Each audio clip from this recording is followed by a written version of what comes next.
Muy buenos días, nos encontramos con el licenciado Juan Carlos Arribillaga, que hoy se encuentra en Guatemala. Pero, ¿quién es el licenciado Juan Carlos Arribillaga? Muy buenos días, Sergio. Muy buenos días, la audiencia de Canal 9. Mi nombre es Juan Carlos Arribillaga. Yo soy una persona que no solamente ha estudiado logoterapia, sino que se ha dedicado a trabajar en favor de jóvenes con características de vulnerabilidad que han estado inmersos en problemas de adicción o en problemas de grupos negativos de calle. Aquí en Guatemala en algún momento trabajamos con jóvenes que ya habían participado en pandillas, y actualmente en Costa Rica trabajamos con jóvenes que están inmersos en situaciones muy similares. ¿A qué se debe que hayas partido hacia Costa Rica? Resulta ser que durante este periodo que estuvimos en Antigua, el tema de los recursos y el eco hacia el problema de la prevención fue prácticamente nulo en Guatemala. Y a partir de una entrevista que me realizó Harris Wilbeck y Ana Carlos en el programa de Entremos de Aguate, gente de Costa Rica logró ver este trabajo y nos llamaron en primera instancia para desarrollar una primera consultoría. Posteriormente nosotros pues ya inscribimos la organización en Costa Rica y hemos tenido bastante respuesta por parte de todos los sectores, hablando del gobierno, hablando de la empresa privada y medios de comunicación. ¿Actualmente radicas en Costa Rica? Actualmente radico en Costa Rica, llevo casi 5 años de vida allá. ¿Y la respuesta del gobierno de Costa Rica? Bueno, nosotros tenemos ya casi 3 años de trabajar allá y el gobierno en este año nos va a declarar de interés público. Esto significa que el gobierno nos ha observado y nos ha estimado como una organización que está trabajando un tema muy importante. De hecho, somos la primera organización que trabaja el tema de prevención de violencia juvenil inscrita en Costa Rica. ¿Alguna posibilidad de regresar a Guatemala, de trabajar en Guatemala? Siempre fue el sueño. Cuando yo partí de Guatemala me fui con un sabor muy amargo y con mucha frustración, sabiendo de que aquí en Guatemala hay mucha más necesidad que en Costa Rica.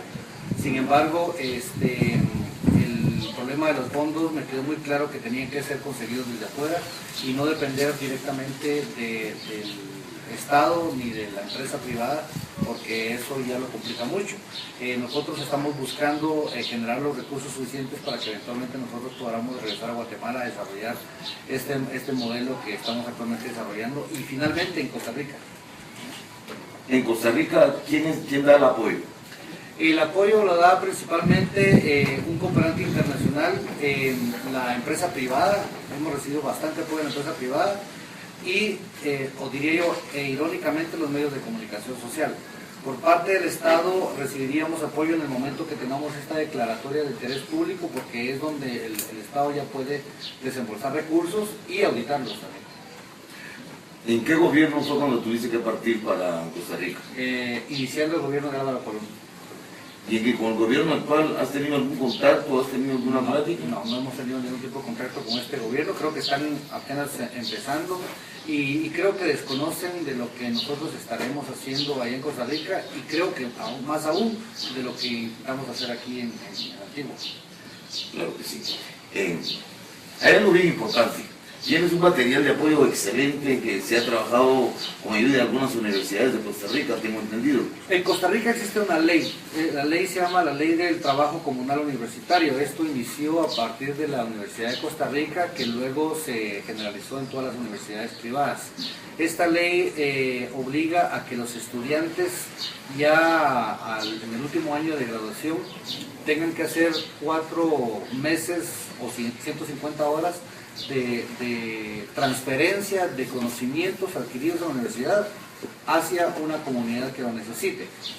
El producto de una universidad es el conocimiento, por lo tanto el trabajo que realizan los estudiantes es transferir ese conocimiento a una comunidad, de tal manera que la comunidad pueda desarrollarse o apoyarse en su desarrollo con ese conocimiento transferido. La asociación prácticamente hoy en día se está basando únicamente a nivel operativo con este tipo de trabajo comunal universitario. Tenemos universitarios de ingeniería en sistemas, contamos con criminólogos, hemos tenido psicólogas, trabajadoras sociales, tenemos también a universitarios que trabajan en diseño gráfico y en filmación, que son los que nos apoyan en toda la parte de campañas de medios de comunicación. Y en fin, esto ha sido un trabajo muy lindo porque no solamente estos jóvenes universitarios trabajan con nuestros beneficiarios, sino que ellos también logran humanizarse más en su profesión, van más allá de la técnica o de las técnicas aprendidas y entienden de muchas carencias que personas viven en su propio país y al final se convierte en una ayuda recíproca. No solamente son beneficiados aquellos jóvenes con los que se ha trabajado, sino que también los universitarios salen con una experiencia muy rica para su haber profesional. Claro que sí. Amables televidentes, vamos a ver parte del material de apoyo con el que ellos trabajan en San José, Costa Rica. Lamentablemente aquí en Guatemala no contamos con ese tipo de apoyo y a los jóvenes necesitados, porque ellos trabajan con jóvenes de la calle. En uno de los videos van a ver ustedes a jóvenes que tienen, ¿cómo se llama? Se ponen en la piel Tatuajes. Tatuajes. ¿Qué apoyo les dan a ellos? Bueno, nosotros trabajamos un modelo que se le denomina ecológico. No es algo que nosotros hayamos inventado, sino que es algo que ya en otros países se ha realizado. El modelo ecológico consiste en trabajar específicamente como población meta este grupo de jóvenes, pero entendiendo de que el joven no va a cambiar o su cambio no va a ser sostenible si no hay un cambio en sus entornos directos, empezando con la familia. Por lo tanto, nosotros también hacemos abordajes con las familias de estos jóvenes en el sentido de que ellos puedan recibir apoyo en instrucción para el desarrollo de cooperativas, que puedan recibir apoyo psicosocial y que la dinámica familiar pueda ir cambiando de tal manera que el joven pueda tener un ambiente con mejores condiciones y más fortalecidos para ese cambio que el joven deberá ejercer. Luego trabajamos con el segundo ambiente directo, que es la comunidad. Con la comunidad se desarrollan diferentes líneas de acción que van desde la prevención del consumo de drogas, el tratamiento de la basura, fortalecimiento del tejido social y algunas otras actividades de prevención para que la comunidad pueda convivir sanamente con todos los miembros, que se conozcan y se apoyen. Y luego a nivel macrosocial tratamos de generar un impacto mediante campañas de medios de comunicación social. Estas campañas están tratando de romper estigmas contra justamente este tipo de población. De hecho, hemos encontrado un fenómeno muy similar al que se da en Guatemala, allá en Costa Rica, y es que hay muchas empresas privadas que no aceptan a ciertos grupos de jóvenes por tener un tatuaje o por vivir en ciertas áreas urbanas marginales. Y estamos tratando de ir rompiendo con ese estigma porque se ha demostrado que muchos de estos jóvenes logran ejercer un mejor cambio cuando tienen este tipo de oportunidad. Y los empresarios también se han dado cuenta de que estos jóvenes terminan siendo mejores empleados que un empleado común y corriente. Qué interesante, amables televidentes. Miren el desarrollo y el apoyo que están dando a jóvenes de barrios marginales o a jóvenes que estén tatuados. Pero vamos a ir un poquito más lejos. A los jóvenes que han estado ya presos o encarcelados, que ya están marcados por la sociedad, por así decirlo, ¿les han dado algún apoyo o han tenido alguna respuesta de ellos?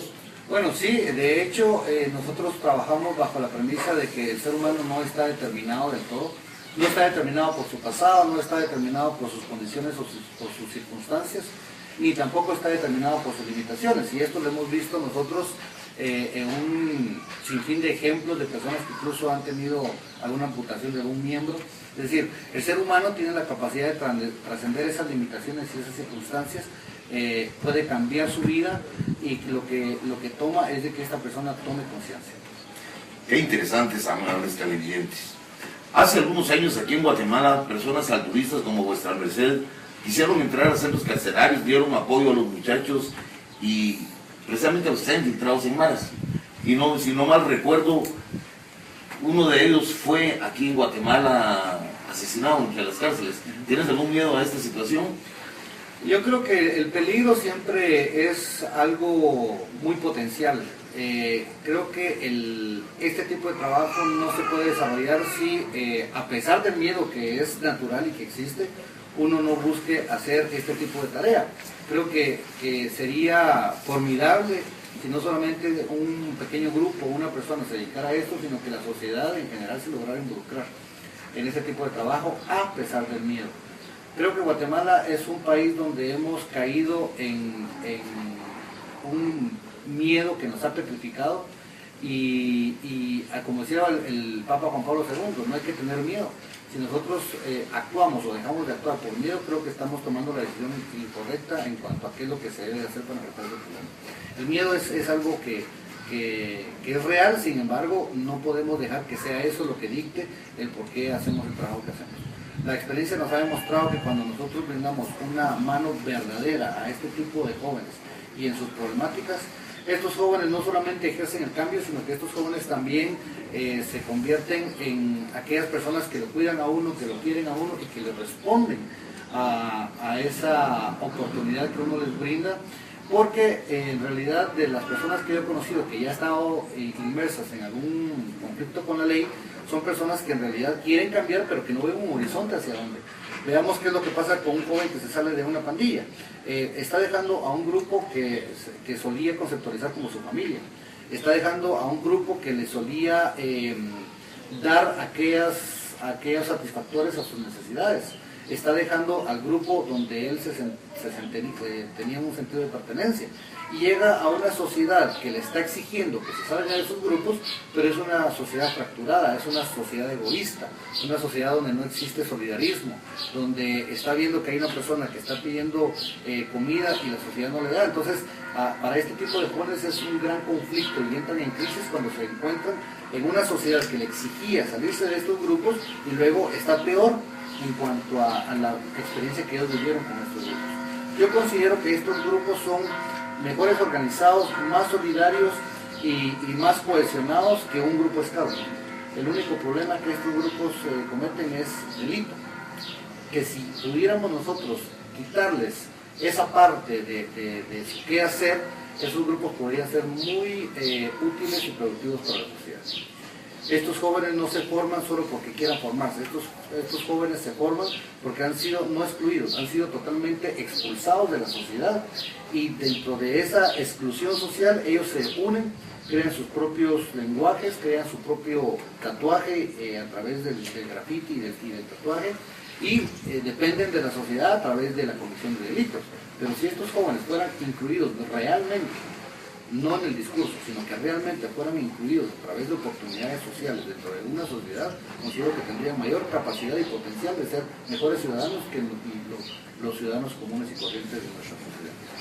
Y yo considero que el problema que ha surgido, no solamente con los extranjeros, sino que en principio con los grupos, digamos, de maras y pandillas aquí en Guatemala, fue un problema donde, aunque Guatemala tenía la vulnerabilidad, no era un problema que se estaba dando en Guatemala como sucede el día de hoy. Esto fue un problema exportado. Las pandillas como las conocemos el día de hoy son pandillas que, si vemos por ejemplo el nombre de sus células, los alias que se colocan son nombres anglosajones, ciudades del este de Los Ángeles, de Nueva York, etc. Esto fue un problema exportado que nació en los años 90. Al encontrarse con toda esta vulnerabilidad, viniendo estos grupos que ya conocían cómo organizarse, ya tenían un sistema y un lenguaje, pues no les fue muy difícil el crear el concepto de pandillas que hoy tenemos. Sin embargo, yo creo que al mismo tiempo nosotros no tenemos la respuesta para atender esta situación, empezando con que cuando viene una persona, ya sea nacida o no aquí en Guatemala, no conoce el idioma, no tiene familia, no conoce el lugar y no le queda otra opción más que buscar la calle. El problema que nosotros tenemos para poder enfrentar eso es un problema de estructura y cambiar eso en el corto tiempo va a ser muy complicado.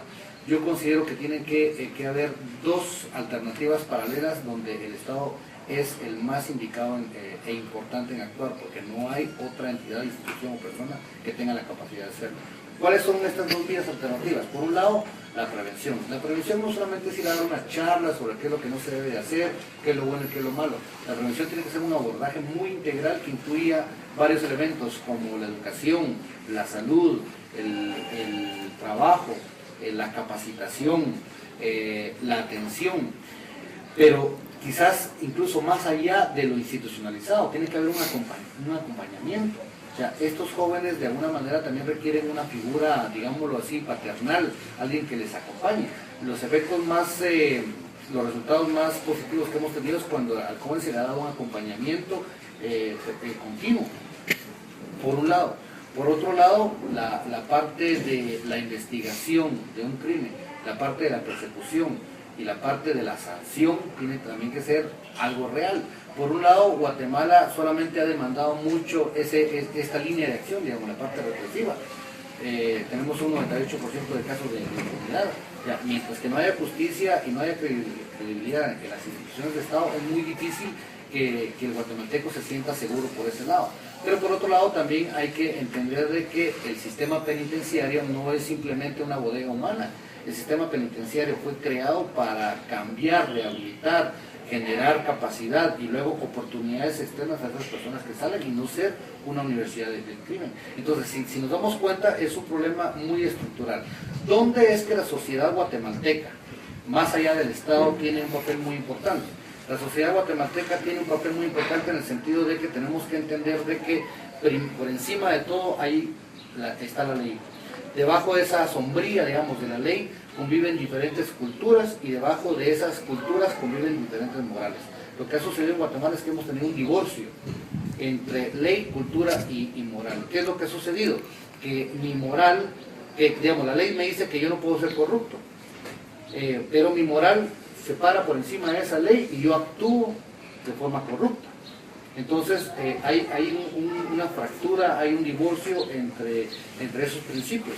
Si nosotros logramos restaurar como sombría general la ley, por debajo de esa ley, la convivencia de diferentes culturas, incluyendo la ladina, la indígena y otras, y luego, debajo de esas culturas, la convivencia de las diferentes morales, entonces va a haber un cambio diferente. Hay casos en otros países que son ejemplares. Está el caso de Bogotá, en la época del alcalde Antanas Mockus, donde sin represión, sino a base de puras acciones educativas, él logró reducir la violencia en un porcentaje muy grande. Él logró también cambiar la infraestructura de la ciudad, logró implementar transportes, logró bajar el problema del alcoholismo. Y otro caso muy ejemplar es el caso de Brasil, el cual él implementó dos grandes áreas que normalmente han estado en choque, la parte social y la parte empresarial económica. Normalmente hay unos que se extreman hacia la parte social desechando la parte capitalista y hay otros que se extreman a la parte capitalista desechando la parte social. El señor Lula da Silva, que es el anterior presidente de Brasil, logró complementar ambas áreas y logró hacer que el capital favoreciera a las masas, pero que las masas también favorecieran el capital. Y creo que ha sido una amalgama que podría también ser muy buena estudiarla y ver de qué forma se puede implementar en Guatemala. Porque también aquí, cuando vemos que hay una brecha social muy grande, donde la clase media prácticamente desapareció, entonces ahí vemos dónde se entran en grandes conflictos. Cosa que no pasa en Costa Rica. En Costa Rica quizás el valor más grande que tienen es tener una clase media muy extendida, que sirve de colchón entre aquellos pocos grupos ricos y aquellos grupos de pobreza. ¿Por qué sirve de colchón? ¿Por qué? Porque todas las personas tienen mayor acceso a la riqueza. La riqueza está mejor distribuida que en Guatemala.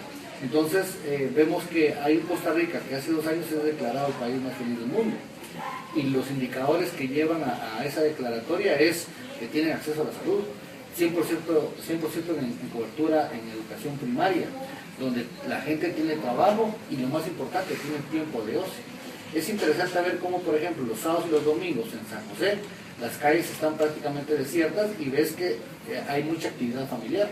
Eso te dice que la gente no tiene que tener 2, 3, 4, 5 trabajos para poder sobrevivir. Un trabajo es suficiente, ¿verdad? Y luego el servicio social que tiene Costa Rica, el Seguro Social.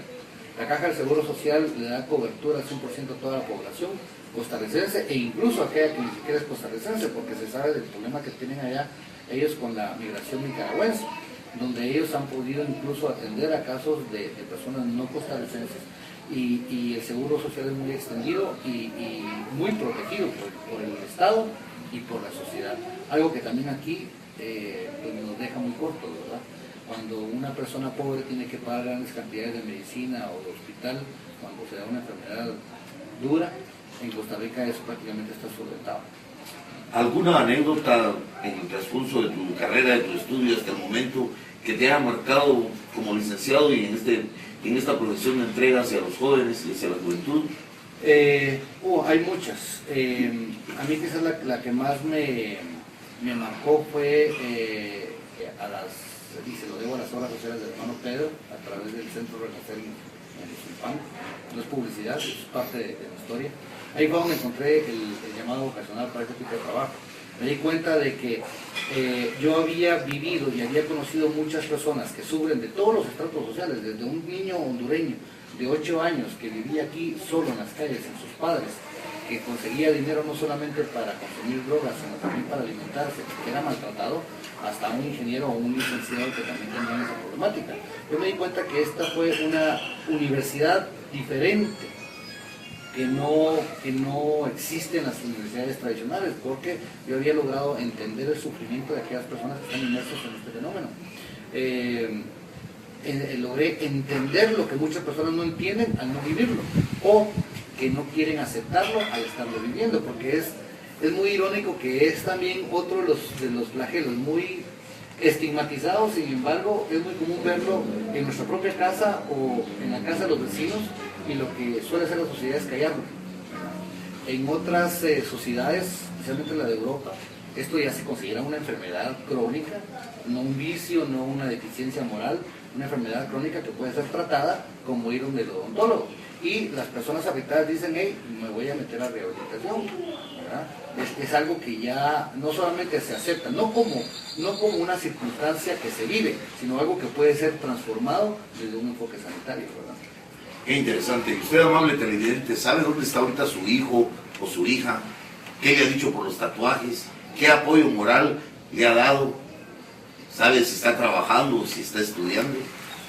La verdad es que yo pienso que desde los núcleos familiares es donde comienza la base para poder...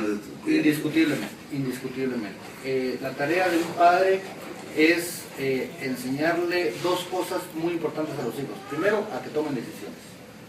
En el proceso de crecimiento, el hijo debe ir aprendiendo a tomar decisiones de acuerdo a su edad y dentro de un espacio de libertad que siempre conlleve límites.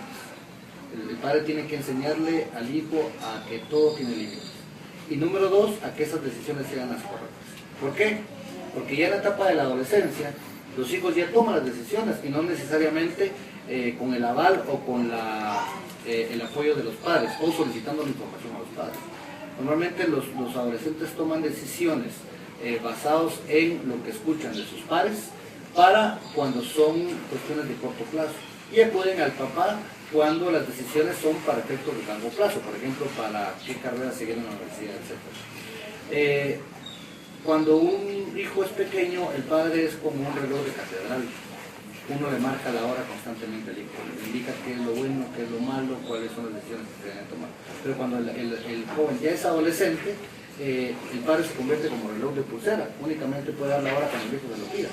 Lo deseable es que en esa edad ya el hijo tenga la capacidad de tomar las decisiones por él mismo. Y número dos, que sean correctas. Creo que el peor de los casos es cuando desde muy pequeño el padre, por sobreprotegerlo, toma las decisiones por el hijo. Porque creo que aún un hijo que ha estado en estado de rebeldía, posiblemente la vida después le enseña el camino correcto, pero ya toma decisiones. Mientras que yo conozco a niños de 40, 50, 60 años que nunca pudieron tomar decisiones por su vida, tienen un hogar, lo destruyen, regresan al hogar paterno ya con los papás viejitos, alcoholizados, y prácticamente ya no hicieron nada de su vida. Qué interesante, licenciado. El tiempo de televisión se nos está terminando y nos gustaría en tiempo futuro poder seguir platicando con vuestra merced, y que ojalá las autoridades de Guatemala estén viendo este programa y vamos a ver cómo les hacemos llegar a los señores diputados, a la señora gobernadora del departamento y algunas instituciones para que en el futuro personas como vuestra merced se queden trabajando en Guatemala, porque no es lo mismo vivir y ser parte de esta sociedad y salir, ser como el ave fénix, rehacerse de las cenizas y volver a reforzarse y querer ayudar a una sociedad, que simplemente de darlo como un tema dogmático. Exacto. En Costa Rica hemos acuñado nosotros una frase que dice que si nosotros no invertimos en lo social, vamos a ser víctimas de lo social. Y esa frase la combinamos con la experiencia que estamos viviendo actualmente en Guatemala. Creo que en Guatemala hay mucho trabajo para hacer. Tenemos que hacer un trabajo muy grande desde todos los estratos sociales, desde todos los grupos sociales, gobierno, sociedad, iglesias, universidades, empresa privada. Debemos de buscar orientarnos hacia un mismo norte, algo que también ha sido muy criticado acá en Guatemala. Pero en lo que a nosotros nos respecta y en cuanto a lo que nosotros deseamos hacer, nosotros sí estamos totalmente convencidos que eventualmente vamos a estar de vuelta acá, con mucha mayor capacidad para poder hacer lo que siempre quisimos y que lastimosamente en ese entonces no se pudo.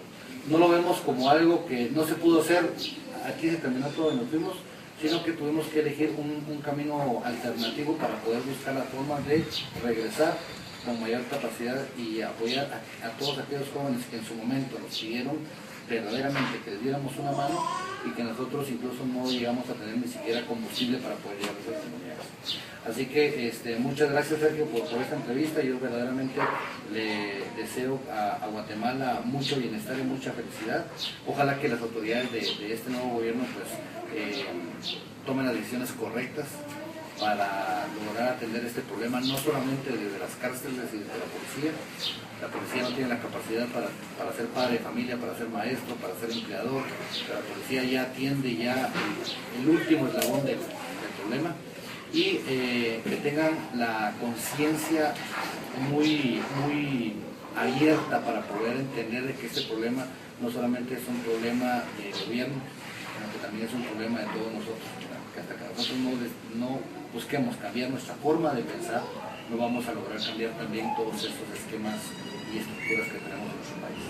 Así que muchas gracias, televidentes, muchas gracias, Sergio, por este espacio. Les deseo lo mejor. Gracias, esperamos tenerlo pronto en Guatemala.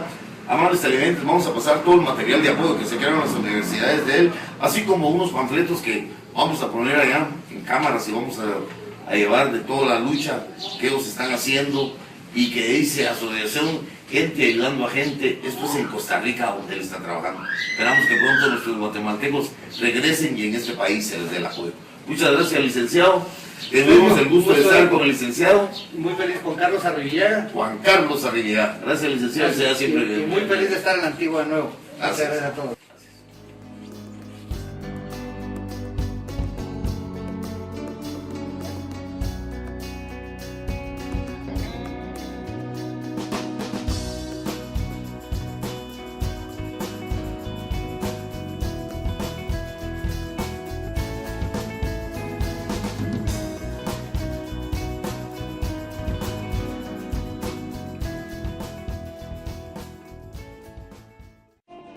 Asociación Gente Ayudando Gente ya comenzó a hacer la diferencia y con su apoyo permanente podremos lograr mucho más.